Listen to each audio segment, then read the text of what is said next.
Bing, bing, bing, boom. It's God. It's amazing. Bing, bing, bing.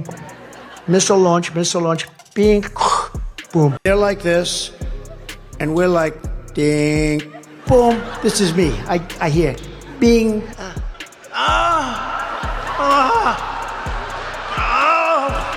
ಅಮೆರಿಕದ ಅಧ್ಯಕ್ಷ Trump ಅವರು social ಮೀಡಿಯಾದಲ್ಲಿ ಗೇಲಿಗೆ ಒಳಗಾಗಿದ್ದಾರೆ. ಅವರ ಮಾನಸಿಕ ಆರೋಗ್ಯದ ಬಗ್ಗೆ ಡೌಟ್ ಇತ್ತು, ಈಗ ಅದು ಕ್ಲಿಯರ್ ಆಯಿತು ಎಂದು ಅನೇಕರು ಬರ್ಕೊಂಡಿದ್ದಾರೆ. ಇದಕ್ಕೆ ಕಾರಣ ಅವರ ಒಂದು ಹೇಳಿಕೆ. ಇರಾನಿನ ಮುಂದಿನ ಪರಮೋನ್ನತ ನಾಯಕನಾಗುವ ಆಸಕ್ತಿ ಇದೆಯಾ ಎಂದು ಇರಾನಿನ ನಾಯಕತ್ವವು ನನ್ನಲ್ಲಿ ಕೇಳಿತು, ಆದರೆ ನಾನದನ್ನು ನಿರಾಕರಿಸಿದೆ ಎಂದು ಟ್ರಂಪ್ ನೀಡಿರುವ ಹೇಳಿಕೆಯೇ ಸೋಷಿಯಲ್ ಮೀಡಿಯಾದಲ್ಲಿ ಉದ್ದಕ್ಕೂ ತಮಾಷೆ, ಗೇಲಿ, ವ್ಯಂಗ್ಯಕ್ಕೆ ಕಾರಣವಾಗಿದೆ. ವಾಷಿಂಗ್ಟನ್ನಲ್ಲಿ ನಡೆದ ನ್ಯಾಷನಲ್ ರಿಪಬ್ಲಿಕನ್ ಕಾಂಗ್ರೆಸ್ನಲ್ ಕಮಿಟಿಯ ವಾರ್ಷಿಕ ಸಭೆಯಲ್ಲಿ ಮಾತನಾಡುತ್ತಾ ಅವರು ಈ ಹೇಳಿಕೆ ನೀಡಿದ್ದರು. ಇರಾನಿನ ಆಡಳಿತವು ತೀವ್ರ ಸಂದಿಗ್ಧತೆಯನ್ನು ಎದುರಿಸ್ತಾ ಇದೆ.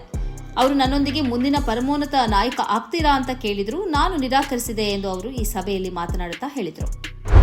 There's never been a head of a country that wanted that job less than being the head of Iran. I don't want it. We listen to some of the things they say. We hear them very clearly. They say, I don't want it. We'd like to make you the next supreme leader. No, thank you. I don't want it. But I want to express my gratitude to the tremendous. ಇರಾನಿನ ಆಡಳಿತ America ಜೊತೆ ಮಾತುಕತೆ ನಡೆಸಲು ಬಯಸ್ತಾ ಇದೆ, ಆದರೆ ತನ್ನ ಜನತೆಗೆ ಹೆದರಿ ಅದು ಸತ್ಯವನ್ನು ಬಹಿರಂಗವಾಗಿ ಹೇಳುತ್ತಿಲ್ಲ ಎಂದು ಈ ಸಂದರ್ಭದಲ್ಲಿ ಅವರು ಹೇಳಿಕೆ ನೀಡಿದರು. ಆದರೆ ಇರಾನ್ ಈ ಹೇಳಿಕೆಯನ್ನು ತಿರಸ್ಕರಿಸಿದೆ. ಯುದ್ಧವನ್ನು ಸ್ಥಗಿತಗೊಳಿಸುವ ಅಥವಾ ಶಾಂತಿ ಮಾತುಕತೆಯ ಒಪ್ಪಂದ ಏರ್ಪಡುವ ಬಗ್ಗೆ ಯಾವುದೇ ಚರ್ಚೆಗಳು ನಡೆಯುತ್ತಿಲ್ಲ ಎಂದು ಇರಾನ್ ಸ್ಪಷ್ಟವಾಗಿ ಹೇಳಿದೆ. ಅವರು ಯಾರ ಜೊತೆಗೆ ಮಾತುಕತೆ ನಡೆಸುತ್ತಿದ್ದಾರೆ ಎಂಬುದೂ ಗೊತ್ತಿಲ್ಲ. ನಾವಂತೂ ಮಾತುಕತೆಯಲ್ಲಿ ಭಾಗಿಯಾಗಿಲ್ಲ ಎಂದು ಇರಾನ್ ನೇರವಾಗಿ ಹೇಳಿದೆ ಮತ್ತು ಯುದ್ಧಕ್ಕೆ ತಯಾರು ಎಂದು ಘೋಷಿಸಿದೆ. ತಮಾಷೆ ಏನಂದ್ರೆ, ಜಗತ್ತಿನ ಪ್ರಬಲ ರಾಷ್ಟ್ರದ ಅಧ್ಯಕ್ಷ ಸೋಷಿಯಲ್ ಮೀಡಿಯಾದ ಉದ್ದಕ್ಕೂ ವ್ಯಂಗ್ಯಕ್ಕೆ ಗುರಿಯಾಗ್ತಿದ್ದಾರೆ. ಅವರದೇ ರಾಷ್ಟ್ರದ ಸೋಷಿಯಲ್ ಮೀಡಿಯಾ ಬಳಕೆದಾರರು ಟ್ರಂಪ್ರನ್ನ ವಿಕ್ಷಿಪ್ತ ಎಂದು ಕರೆಯುತ್ತಿದ್ದಾರೆ. ಇರಾನಿನ ಸರ್ವೋಚ್ಚ ನಾಯಕನಾಗುವುದಕ್ಕೆ ಟ್ರಂಪ್ಗೆ ಯಾವುದೇ ಅರ್ಹತೆ ಇಲ್ಲ. ಅಂತಹದೊಂದು ವಿನಂತಿಯನ್ನ ಇರಾನ್ ಮಾಡಿಕೊಳ್ಳುವುದಕ್ಕೆ ಸಾಧ್ಯವೂ ಇಲ್ಲ. ಟ್ರಂಪ್ ಜನರನ್ನ ಮಂಗ ಮಾಡೋದಕ್ಕೆ ಇಂತಹ ಅನಿರೀಕ್ಷಿತ ಹೇಳಿಕೆಗಳನ್ನು ನೀಡುತ್ತಿದ್ದಾರೆ ಅಂತ ಸೋಷಿಯಲ್ ಮೀಡಿಯಾದಲ್ಲಿ ಹೇಳಲಾಗಿದೆ. Assalamu alaikum bitches. This is your new supreme leader speaking.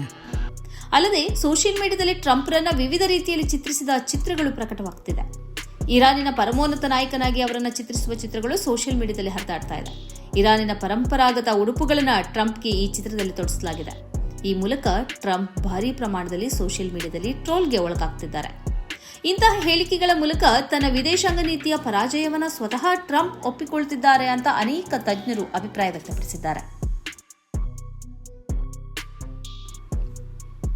Trump ಅನಿರೀಕ್ಷಿತ ಹೇಳಿಕೆ ನೀಡುವುದರಲ್ಲಿ ಕುಪ್ರಸಿದ್ಧರು. ಭಾರತ ಮತ್ತು ಪಾಕಿಸ್ತಾನದ ನಡುವಿನ ಯುದ್ಧವನ್ನು ನಾನೇ ನಿಲ್ಲಿಸಿದೆ ಎಂದು ಅವರು ಈ ಹಿಂದೆ ಹಲವು ಬಾರಿ ಹೇಳಿದ್ದರು. ಯುದ್ಧ ನಿಲ್ಲಿಸದಿದ್ರೆ ತೆರಿಗೆ ಹಾಕುವೆ ಎಂದು ಬೆದರಿಸಿದೆ, ಅದಕ್ಕಾಗಿ ಭಾರತ ಮತ್ತು ಪಾಕಿಸ್ತಾನಗಳು ಯುದ್ಧ ನಿಲ್ಲಿಸಲು ಒಪ್ಪಿಕೊಂಡವು ಅಂತ ಅವರು ಹೇಳಿದರು. ಈ ಬಾರಿಯ ನೊಬೆಲ್ ಪ್ರಶಸ್ತಿ ತನಗೇ ಸಿಗಬೇಕು ಅಂತಲೂ ಅವರು ಹಕ್ಕು ಮಂಡಿಸಿದ್ದರು.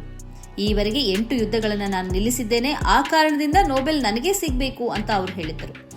ತನಗೆ ಸಿಗದೇ ಇದ್ದಾಗ ನಾರ್ವೆಯ ನೊಬೆಲ್ ಪ್ರಶಸ್ತಿ ಆಯ್ಕೆ ತಂಡವನ್ನೇ ಮೂದಲಿಸಿದ್ದರು.